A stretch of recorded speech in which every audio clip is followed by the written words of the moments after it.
ಆದರೆ ನನ್ನ ಪುಟ್ಟಿ ಬದುಕಿದಾಳೆ ಅಂತಾಯ್ತು. ದಿಶಾನೇ ದೀಪ. ಬಾವ, ಎಂತ ಸುದ್ದಿ ಹೇಳಿದ್ರಿ?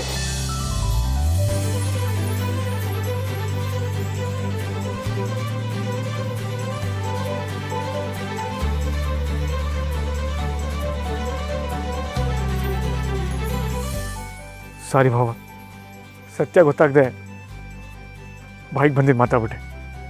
ಪರವಾಗಿಲ್ಲ ನರಸಿಂಹ. ಆದರೆ ಇಷ್ಟು ದಿನ ಈ ಸತ್ಯ ನನ್ನಿಂದ ಯಾಕೆ ಮುಚ್ಚಿಟ್ಟಿದ್ರಿ ಭಾವ? ದೀಪ್ ಅವರು ದಿಶಾ ರೂಪದಲ್ಲಿ ಇಟ್ಕೊಂಡು ಅದಕ್ಕೆ ಬಗ್ಗೆ ಏನೋ ಸತ್ಯ ಕಂಡು ಹಿಡಿಯಕ್ಕೆ ಕೊಟ್ಟಿದ್ದಾರೆ. ಅದೇನು ಅವ್ರು ಯಾಕೆ ದಿಶಾ ರೂಪದಲ್ಲಿದ್ದಾರೆ ಅಂತ ಅವರೇ ಬಂದು ಹೇಳೋವರೆಗೂ ನಾನೇನು ಕೇಳಕ್ಕೆ ಹೋಗಲ್ಲ. ನನಗೆ ಈ ವಿಷಯ ಗೊತ್ತು ಅಂತ ಅವ್ರಿಗೂ ಗೊತ್ತಿಲ್ಲ. ಭಾವ, ನಾನು ಹಿಂಗೆ ಹೇಳ್ತೀನಿ ಅಂತ ತಪ್ಪು ತಿಳ್ಕೊಂಬಿಡಿ. ಮೊದಲಿಂದ ನನಗೂ ನಿಮ್ಮ ಮತ್ತಿಗೆ ಮೇಲೆ ಯಾಕೋ ಅನುಮಾನ ಅಂತ. ಆದರೆ ನೀವು ಅದನ್ನು ಹೇಗೆ ತಗೊತೀರ ಅಂತ ನಾನೇನು ಹೇಳಕ್ಕೆ ಹೋಗಲಿಲ್ಲ.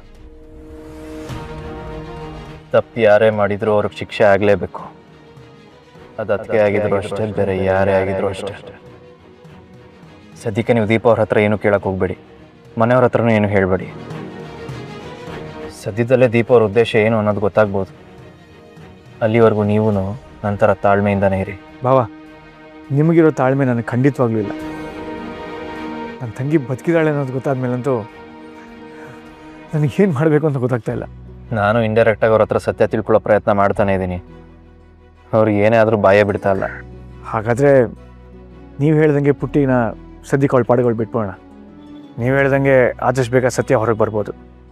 ಅವಳೇನು ಮಾಡ್ತಾಳೋ ಮಾಡಲಿ. ಸತ್ಯ ಕಂಡು ಹಿಡಿಬೇಕು ಅನ್ನೋ ಹಠದಲ್ಲಿ ದಿಶಾ ರೂಪದಲ್ಲಿ ನನ್ನ ಮದುವೆ ಆದರು. ಪಾಪ ಮನಸ್ಸಲ್ಲಿ ಎಷ್ಟು ನೋವು ಅನುಭವಿಸ್ತಿದ್ದಾರೋ ಏನೋ. ಈ ಟೈಮಲ್ಲಾದರೂ ನಾವಿಬ್ಬರು ಒಟ್ಟಾಗಿರ್ಬೇಕು ನರಸಿಂಹ. ಹೌದು ಬಾವ, ಖಂಡಿತ. ನನ್ನ ಕಡೆಯಿಂದ ನನ್ನ ಪುಟ್ಟಿಗೆ ಏನೇ ಸಹಾಯ ಬೇಕಾದ್ರೂ ನಾನು ಮಾಡ್ತೀನಿ. ಸರಿ, ನಂಗೆ ಸ್ವಲ್ಪ ಕೆಲಸ ಇದೆ, ಹೊರಡೋಣ. ಸರಿ ಬಾವ, ನಾನು ವಿಟ್ನೆಸ್ನ ಕರ್ಕೊಂಡು ಇಲ್ಲಿಗೆ ಬಂದಿದ್ದೀನಿ. ಅವ್ರನ್ನ ಕರ್ಕೊಂಡು ಊರಿಗೆ ಹೊರಡ್ತೀನಿ. ಮನೆಗೆ ಬರ್ಬೋದಾಗಿತ್ತಲ್ಲ ನೀವು. ಪರವಾಗಿಲ್ಲ ಬಾವ, ಆದಷ್ಟು ಬೇಗ ದಿಶಾನೇ ದೀಪ ಅನ್ನೋದು ಗೊತ್ತಾಗಲಿ. ಆಮೇಲೆ ನನ್ನ ಪುಟ್ಟಿ ನೋಡ್ಕೊಂಡು ನಾನು ನಿಮ್ಮ ಮನೇಲೇ ಇದ್ಬಿಡ್ತೀನಿ. ಸರಿ, ಹುಷಾರಾಗಿ ಹೋಗ್ಬೇಕು. ಸರಿ ಬಾವ.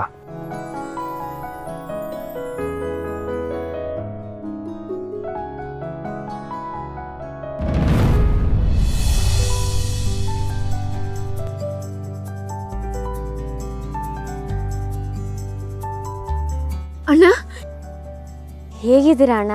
ನಾನು ಚೆನ್ನಾಗಿದ್ದೀನಿ. ನೀ ಹೇಗಿದೆ ಪುಟ್ಟಿ? ಏನಂದ್ರಿ? ಅವ್ರು ಯಾಕೆ ದಿಶಾ ರೂಪದಲ್ಲಿದ್ದಾರೆ ಅಂತ ಅವರೇ ಬಂದು ಹೇಳೋವರೆಗೂ ನಾನೇನು ಕೇಳಕ್ಕೆ ಹೋಗಲ್ಲ. ನನಗೆ ಈ ವಿಷಯ ಗೊತ್ತು ಅಂತ ಅವ್ರಿಗೂ ಗೊತ್ತಿಲ್ಲ. ಸಾರಿ, ನನ್ನ ಪುಟ್ಟಿ ನೆನಪದ್ಲು, ಅದಕ್ಕೆ ಬೈ ಮಿಸ್ಟೇಕ್ ಮಾತಾಡ್ಬಿಟ್ಟೆ.